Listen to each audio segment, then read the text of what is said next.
soit le Seigneur. Bienvenue à toutes et à tous. Nous bénissons le Seigneur pour sa présence au milieu de nous. Et ce que nous désirons, c'est qu'il continue à fortifier nos cœurs et qu'il nous conduise toujours plus loin avec lui. Nous avons faim et soif de Dieu. Notre Dieu, ce n'est pas un petit Dieu qu'on peut mettre dans notre poche en disant que je serai gardé. Notre Dieu, c'est un Dieu grand, un Dieu puissant. Et nous pouvons le confesser, il est tout puissant. Le thème de mon message ce matin, c'est l'Église, une puissance. Et je crois que nous pouvons le dire avec force, que l'Église est une puissance. Et pour cela, je vous propose un texte dans Actes au chapitre 1er et le verset 8. Connaissons ce texte. C'est Jésus qui s'adresse à ses disciples, il s'adresse à l'Église. Et le Seigneur dit, « Mais vous recevrez une puissance, le Saint-Esprit survenant sur vous, et vous serez mes témoins, premièrement à Jérusalem, dans la Samarie, dans la Judée et jusqu'aux extrémités de la terre. » Alors lorsque nous étudions la parole de Dieu et nous nous arrêtons sur le Nouveau Testament, dans le texte original, il y a 4 mots qui nous parlent de la puissance de Dieu. Bien sûr, concernant d'autres mots, ce sont des dérivés, je ne sais pas si on peut dire les choses de cette manière, mais il y a 4 mots qui nous parlent de la puissance de Dieu. Le premier, c'est le mot dynamisme. Et le mot dynamisme, c'est le mot le plus utilisé dans le Nouveau Testament parce qu'on le retrouve 120 fois. Ensuite, il y a le mot kratos, qui nous parle toujours de la puissance de Dieu. Il y a le mot energia, qui nous parle encore de la puissance de Dieu, et il y a le mot exousia. Et ces 4 mots nous révèlent ces différents aspects de la grandeur et de la puissance de notre Dieu. Dans Actes au chapitre 1er, le verset 8, il est dit « Mais vous recevrez une puissance ». Et ici, c'est le mot dynamisme. Vous recevrez le dynamisme de Dieu.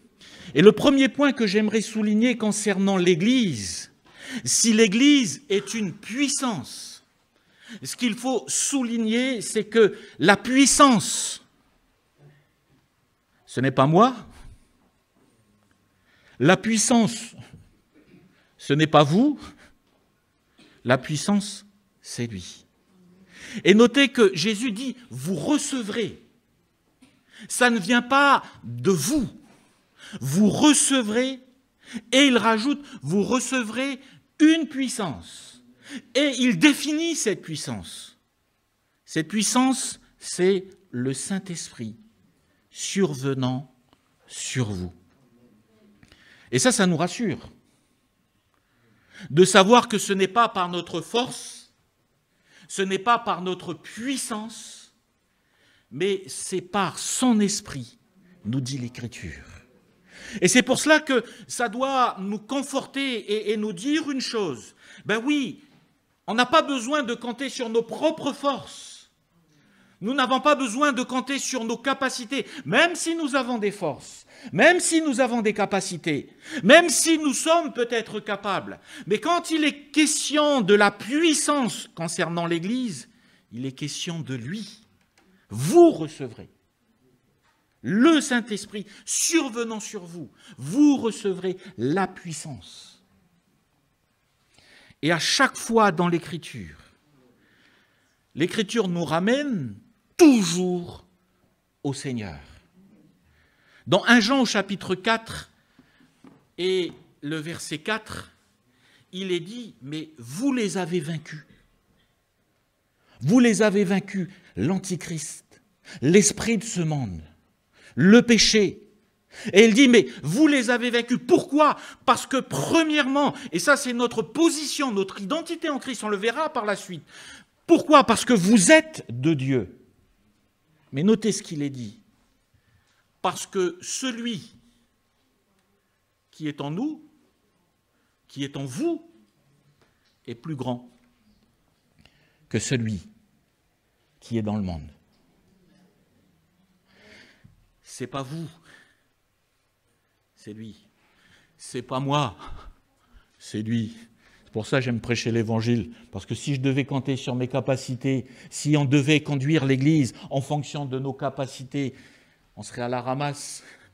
Vous n'aurez pas de chance avec moi. Mais c'est lui qui est capable.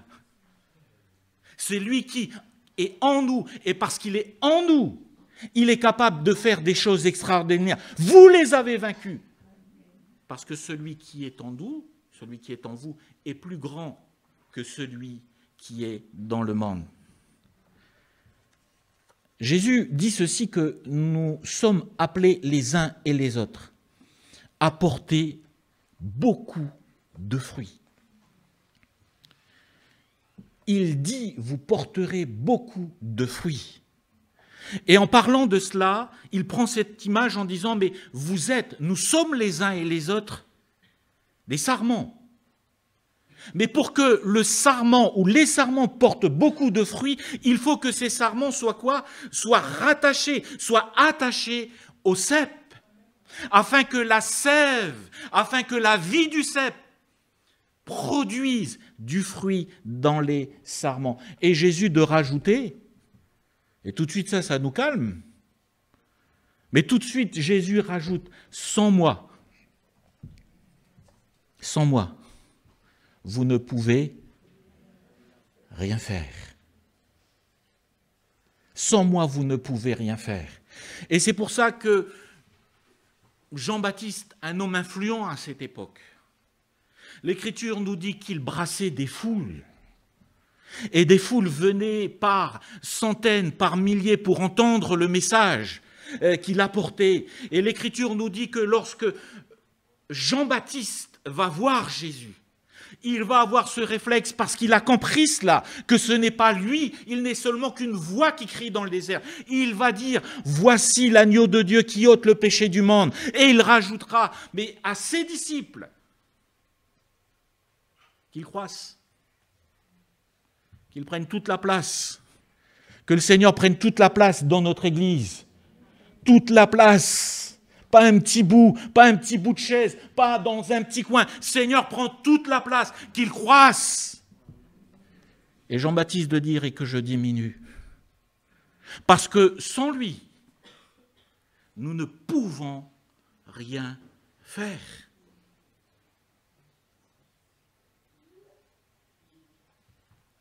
Jésus sait très bien que quand l'Église est en marche, quand l'Église est en action, l'ennemi n'est pas d'accord avec cela.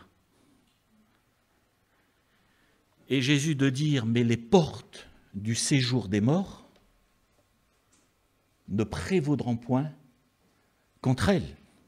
Pourquoi? Parce que Jésus dit, je bâtis mon Église.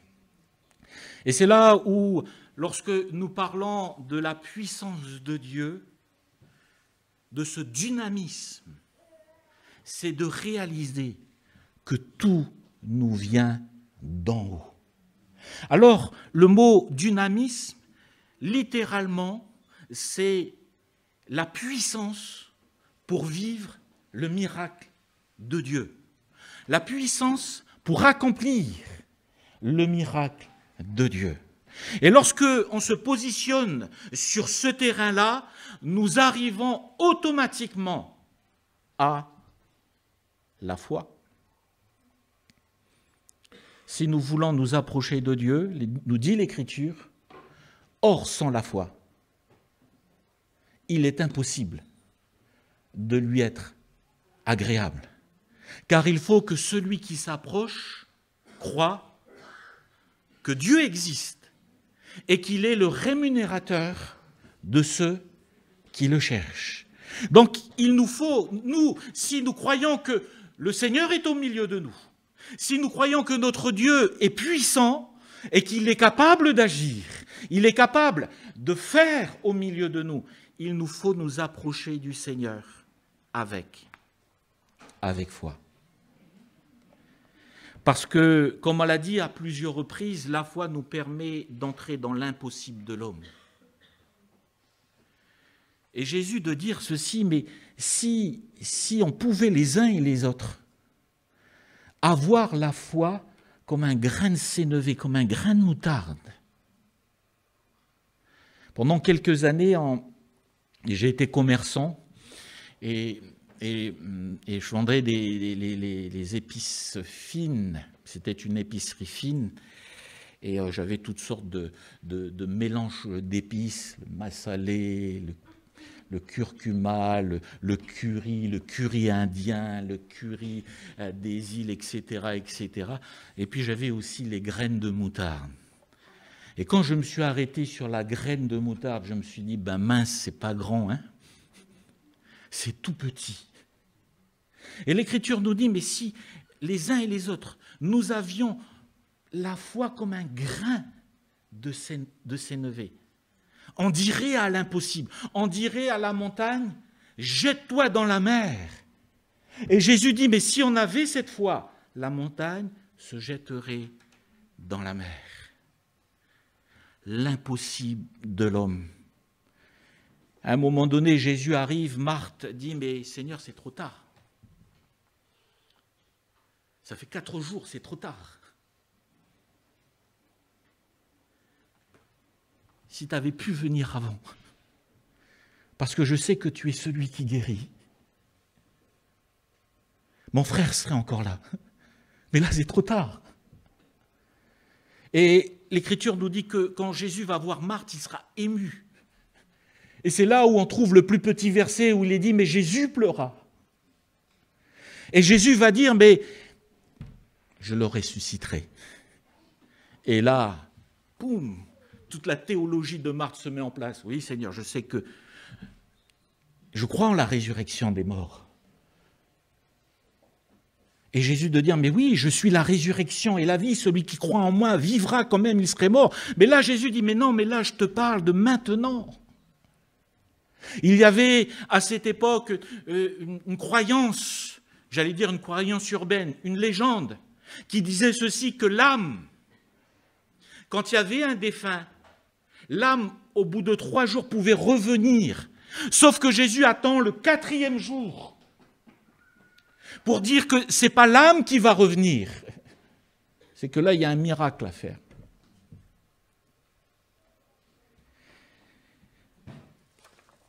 Et notez ce que Jésus dit.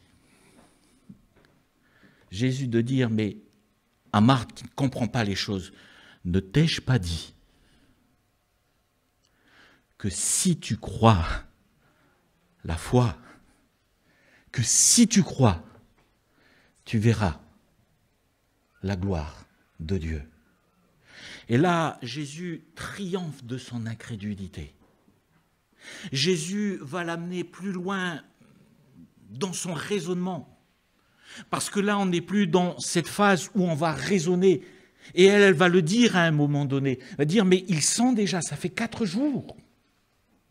Mais ne t'ai-je pas dit que si tu crois, tu verras la gloire de Dieu. Et je crois que nous voulons rester dans cette perspective de notre Dieu est puissant.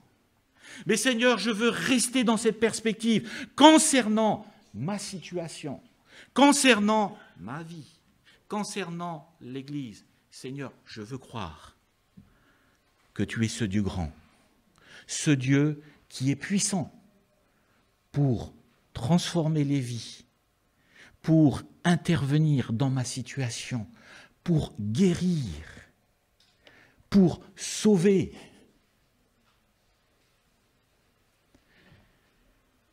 Certains ont dit, mais c'est de plus en plus dur, la France c'est dur. Les jeunes aujourd'hui, ils sont tournés vers le monde.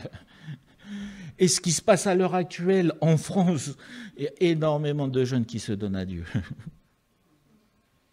Parce que ce n'est pas nous, hein. C'est lui.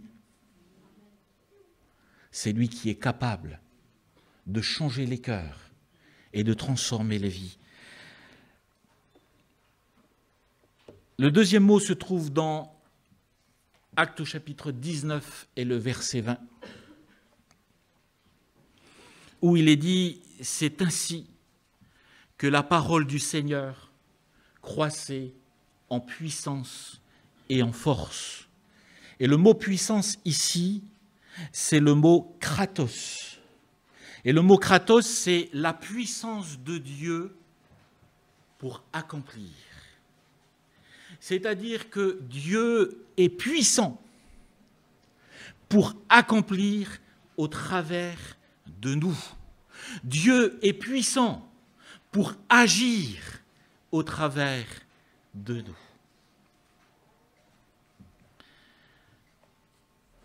Pensez à Goliath, à l'armée des Philistins, qui avait paralysé l'armée d'Israël. Goliath venait tous les jours, pour défier Israël. Et l'Écriture nous dit qu'il va faire cela pendant 40 jours. Et pendant 40 jours, l'armée est tétanisée. Saül ne sait pas quoi faire. Et il y a le petit bonhomme qui arrive, qui vient prendre des nouvelles de ses frères, David. Et là, il dit, mais qu'est-ce qui se passe ici, là? C'est quoi le problème? Et là, on lui raconte l'histoire. Et là, elle comprend une chose, que même s'il a affaire en face de lui à une force de la nature, certains ont estimé la hauteur de Goliath à 2,50 m. C'est pas un petit bonhomme, hein? Et en plus de cela, c'est un guerrier. Un homme qui a passé son temps à manier l'épée, à manier le javelot, à se défendre avec son bouclier. Il a appris les techniques de guerre. Et là, il est là. Il a en face de lui un géant. Il a en face de lui une force de la nature. Je pense que Goliath devait ressembler aux Polynésiens, je pense. Oh, il fallait que je la sorte, celle-là.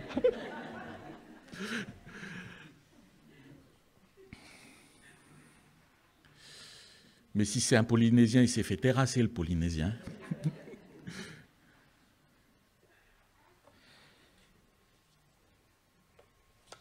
Un petit bonhomme qui vient. Et notez ce qu'il dit. Toi, tu viens avec ton bouclier, avec le javelot et l'épée. Mais moi, je viens, non pas avec mes propres forces, mais je viens au nom de l'Éternel. C'est ce qui fait toute la différence.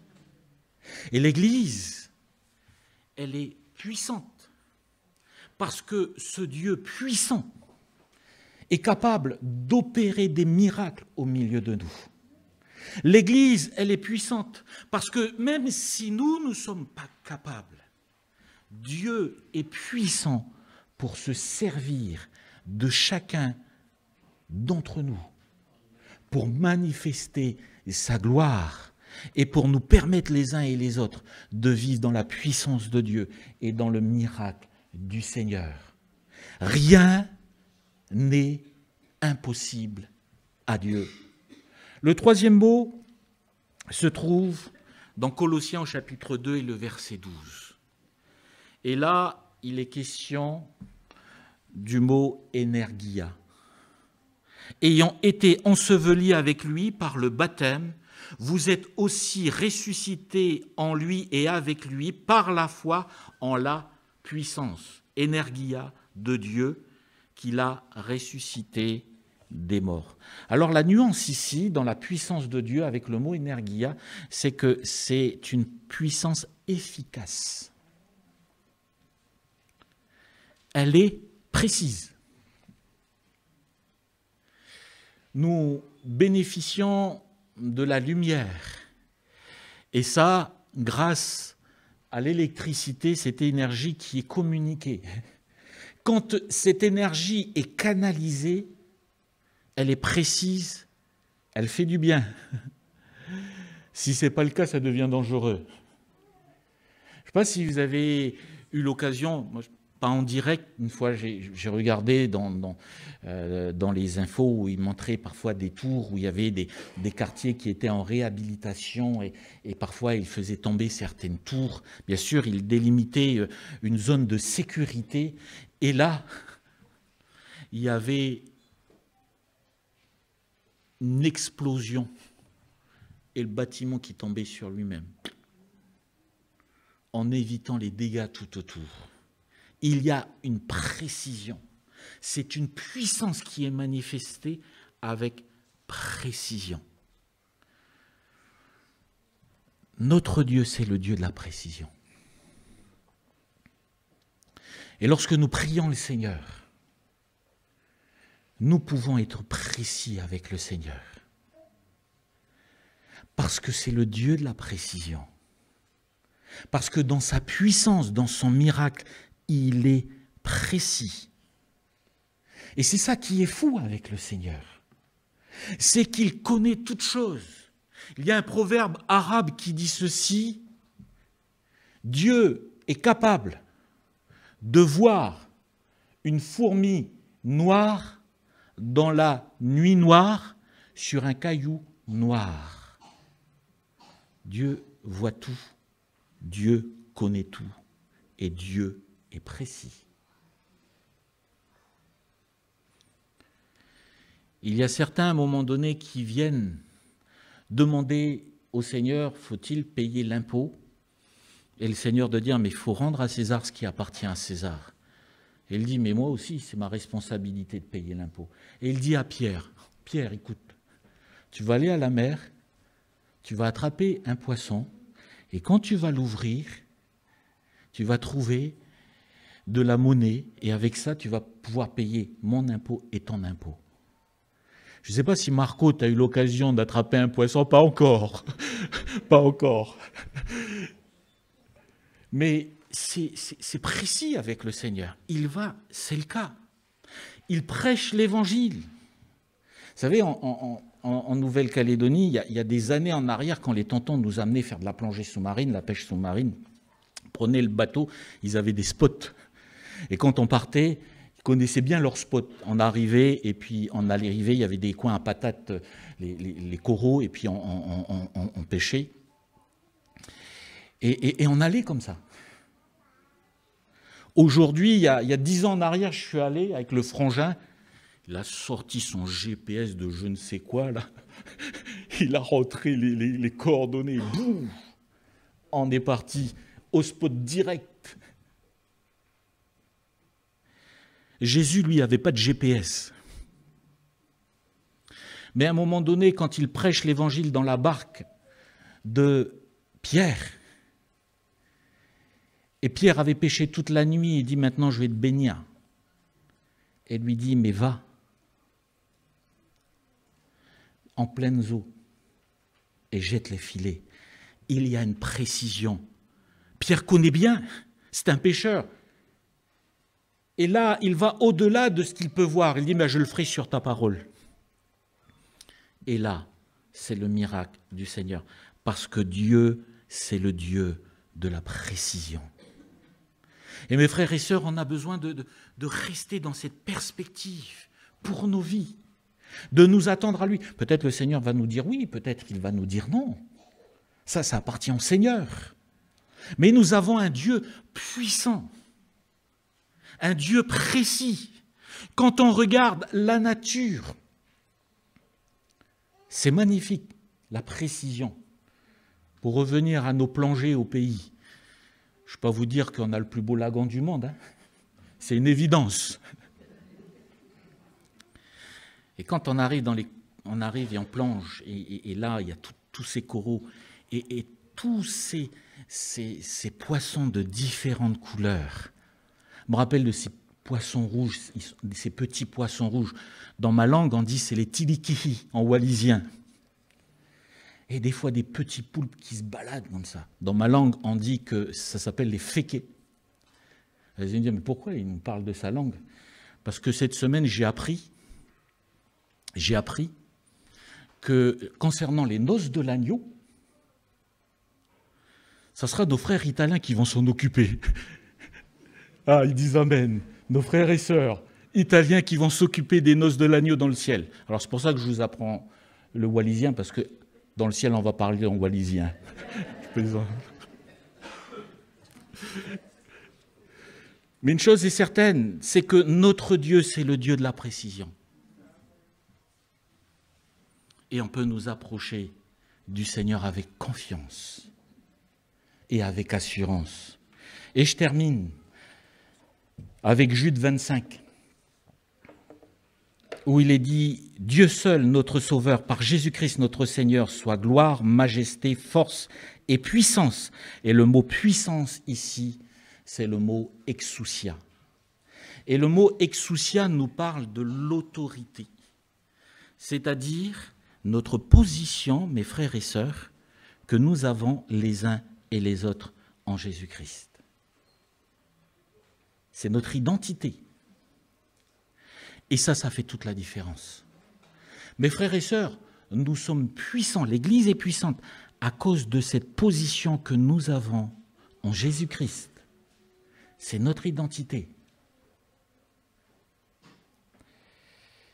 Le président de la France, c'est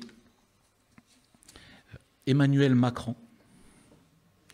C'est le président de notre pays. Pendant tout ce mandat, c'est sa responsabilité. Donc c'est lui qui, bien sûr, exerce cette autorité-là, qui est au contact avec les chefs d'État, etc., etc. Si, à un moment donné, le président de la République dit « je veux prendre des vacances », et là encore, il se dit « mais tiens, je vais aller dans la plus belle île au monde pour aller faire de la plongée sous-marine ». Et qu'il arrive dans cette plus belle île au monde, pendant son mandat, et que là, il décide de faire de la plongée sous-marine, c'est-à-dire combinaison, palme, masque, tuba, avec les bouteilles d'oxygène, même si M. Macron est en combinaison avec les palmes, le masque sur le nez et les bouteilles d'oxygène derrière, s'il n'est pas avec sa cravate et son costume, ça reste toujours le président. Il y aura une zone sécurisée. Ils ont intérêt de bien vérifier s'il n'y a pas des requins, parce que c'est le président, mais ils vont tout sécuriser. Si on le voit, même s'il est dans sa tenue, ça reste le président, avec tout ce qui va avec. Et c'est pour ça que nous avons une puissance, nous avons exousia, nous avons cette position en Christ qui nous amène les uns et les autres à dire, mais ce n'est pas par notre propre force, on n'a pas besoin d'être prêt. Notre position est suffisante.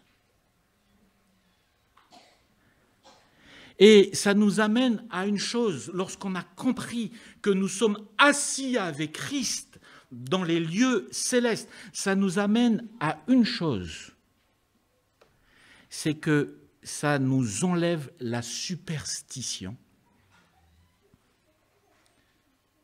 ça nous éloigne de la superstition, parce que la superstition n'est pas biblique.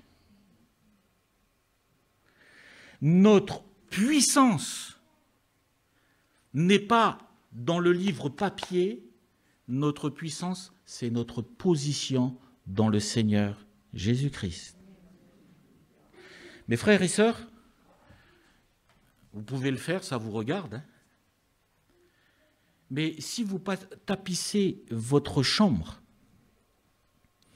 du sol au mur et au plafond de toutes les pages de la Bible et que vous n'oubliez aucun centimètre, mais que votre chambre est tapissée des pages de la Bible, du plafond au sol, des murs, partout.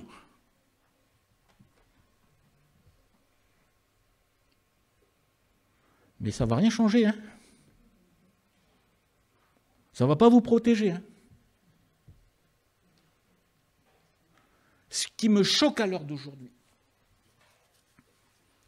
c'est que de plus en plus, on rentre dans la superstition. Et même concernant les ouvertures, si vous mettez du sel, ça ne va pas vous protéger, hein.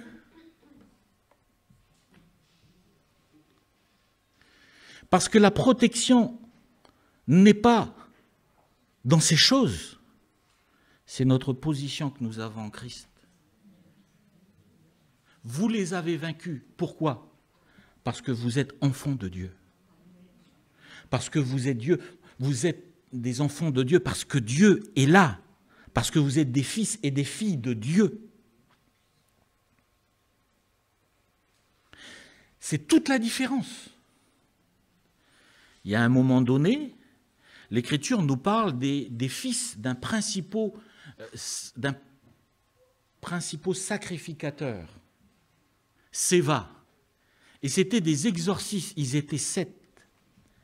Et la Bible nous dit que Paul était à Éphèse et ils vont vivre des choses mais vraiment puissantes, une action, une visitation de l'Esprit. Si vous relisez le passage, c'est impressionnant. Les miracles que le Seigneur accomplissait à ce moment-là. Et notez une chose, on revient toujours à dire c'est pas Paul, parce que quand vous lisez bien le texte, il est dit ceci, et Dieu opérait des miracles par la main de Paul. C'est Dieu qui opérait les miracles. C'est pour ça que certains commentateurs, quand ils parlent du livre des Actes des Apôtres, ils disent qu'il faudrait plutôt appeler le livre des Actes du Saint-Esprit. Il y a une action puissante. Et la Bible nous dit ceci, que les malades étaient guéris. Les démons étaient chassés. Et quand les fils de Séva vont voir cela, ils se sont dit, mais c'est génial ça. Et à un moment donné, ils vont être confrontés à un démoniaque. Et qu'est-ce qu'ils vont faire? Ils vont dire ceci, en parlant aux démons. Je vous en conjure, au nom de Jésus, que Paul prêche. Et le démon va dire quoi? Il va dire, Paul, je le connais. Jésus, je le connais aussi. Mais vous, vous êtes qui, vous? Et ils vont se faire corriger. Hein. Ils vont se faire corriger. Mais ce n'est pas le nom de Jésus. Bien sûr, c'est l'autorité que nous avons derrière. Si derrière, il n'y a pas l'autorité que le Seigneur nous donne, à nous, enfants de Dieu, on peut crier 10 fois le nom de Jésus. Et ils l'ont fait, eux. Et ils se sont fait corriger. Pourquoi? Parce que, mes frères et sœurs, c'est notre position en Christ. C'est pour ça que la nuit, je dors tranquille. Les démons, vous pouvez faire ce que vous voulez. Mais celui qui est avec moi est plus grand. Et la Bible nous dit ceci, qu'il ne sommeille ni ne dort. Celui qui garde Israël. Et c'est toute la différence aujourd'hui. C'est que cette position en tant qu'enfant de Dieu nous rassure. Quand nous sommes face à cette situation, je ne me sens pas assez prêt, je ne me suis pas assez préparé, mais ce n'est pas grave ça. Parce que ce n'est pas toi, c'est lui. Mais je suis face à cette personne, je rends témoignage. Si j'avais su, j'aurais pu mieux me préparer. Ce n'est pas grave. Le Seigneur est avec toi. Je suis face à une personne qui est possédée. Je ne suis pas prêt. Ce n'est pas grave. Ce n'est pas toi qui combats, c'est lui. C'est notre Dieu. Pardonnez-moi si je dis c'est lui, ce n'est pas péjoratif. C'est notre Dieu qui combat pour nous. la position que nous avons dans le Seigneur Jésus-Christ. C'est ce qui fait toute la différence. Nous sommes, et nous l'avons chanté, nous sommes enfants de Dieu. Et ça vaut, j'allais dire tout l'or du monde, mais c'est même pas approprié. Je vais dire, Jean-Christophe, c'est pas approprié ça. L'autorité que nous avons dans le Seigneur. C'est pour ça que nous n'avons pas à avoir peur. C'est pour ça que nous n'avons pas à avoir de crainte. C'est pour ça que nous pouvons être en paix. Pourquoi? Parce que exousia, nous avons cette identité dans le Seigneur. Nous avons cette position dans le Seigneur d'être appelés enfants de Dieu. Et quand on est dans cette phase, on est dans le repos du Seigneur. Notez que dans la loi, c'est je fais, je marche pour. Dans la grâce, c'est que je m'assois dans le repos du Seigneur. Et ensuite, quand je fais, c'est tout simplement pour la gloire du Seigneur. Mais nous sommes dans le repos, nous sommes assis dans les lieux célestes en Christ. C'est pour ça, mes frères et sœurs, je vous encourage à rester dans la paix. Et même quand vient le trouble, c'est de rester dans la paix. Dans le service pastoral, à plusieurs reprises, j'ai rencontré des personnes qui sont dans des combats spirituels. Mais ça fait des années qu'ils sont dans des combats spirituels. Et vous savez quoi? L'ennemi veut vous amener dans ces combats spirituels. Parce que quand vous êtes dans ces combats spirituels-là, il y a des personnes qui ne dorment même parfois pratiquement plus la nuit, parce qu'ils sont dans des combats spirituels. Et le diable veut nous amener les uns et les autres à ça. Alors, ce n'est pas compliqué. C'est que dans cette phase-là, vous allez réussir à quoi? À une chose, c'est de vous épuiser. Parce que vous n'allez plus dormir la nuit, parce que vous êtes constamment dans le qui-vive, parce que vous êtes constamment dans ce combat, et vous ne dormez plus, parce que le diable, lui, va toujours rugir. Et on perd son repos, on perd sa paix. Parce qu'on est dans un combat. Or, l'Écriture nous dit que nous sommes assis avec Christ dans les lieux célestes. Bien sûr qu'il y a des combats spirituels. Bien d'accord, je ne suis pas en train de vous dire ce matin qu'il n'y a pas de combat spirituel. Mais il y a des moments où ce n'est pas nous. Mes frères et sœurs, demandez la paix de Dieu pour dormir. Mais dormez. J'allais dire, je suis venu à Thionville pour que le pasteur me dise qu'il faut dormir. Je conclus. Mais une chose est certaine, c'est que c'est lui qui combat pour vous. Vous savez, pendant 40 jours, Israël était titanisé. Israël, l'armée d'Israël ne bougeait plus parce que Goliath venait et à chaque fois, Goliath semait la terreur et il ne bougeait plus. Il n'avançait plus. Il n'évoluait plus. Pourquoi? Parce qu'il était là à insuffler cela. Et ils étaient bloqués. Jusqu'au moment où David est arrivé. David, c'est un type de Christ. Il est arrivé et il a terrassé. Mais Goliath ne les a pas touchés. Par contre, il les a bloqués. Il ne les a pas touchés, mais il les a bloqués pendant 40 jours. Et parfois, le diable nous amène à cela. Pour nous empêcher de nous épanouir dans notre vie. Nous empêcher d'aller plus loin. Et il dit, mais il faut que tu combattes. Hein. C'est la position que nous avons en Christ. dans le monde spirituel, parce que nous sommes enfants de Dieu. Mes frères et sœurs, nous sommes dans la paix, parce qu'on nous connaît. On nous connaît. Et on connaît le Seigneur. Que Dieu nous donne toujours d'être dans sa paix, d'entrer dans sa victoire et de réaliser que s'il y a des combats, ce n'est pas nous qui combattons, c'est notre Seigneur qui combat pour nous. On va prier le Seigneur. Alléluia. Béni soit ton nom. Si vous avez besoin de la prière ce matin, je vous demanderai de vous lever. Peut-être qu'il y a des frères et sœurs qui ont besoin de lâcher prise, de dire, voilà Seigneur, je veux que tu sois mon David par rapport à ma situation et que tu viennes terrasser mon Goliath. Seigneur, je me lève parce que voilà, j'ai besoin de toi dans ma vie, dans telle et telle situation. Vous vous levez, on va prier le Seigneur. On va demander la grâce de Dieu. Croyons que Dieu, c'est le Dieu de la victoire. Vous êtes malade, vous vous levez. Quel que soit votre besoin, de dire, voilà Seigneur, je veux m'attendre à toi.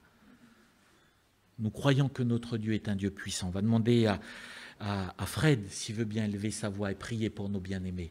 Alléluia.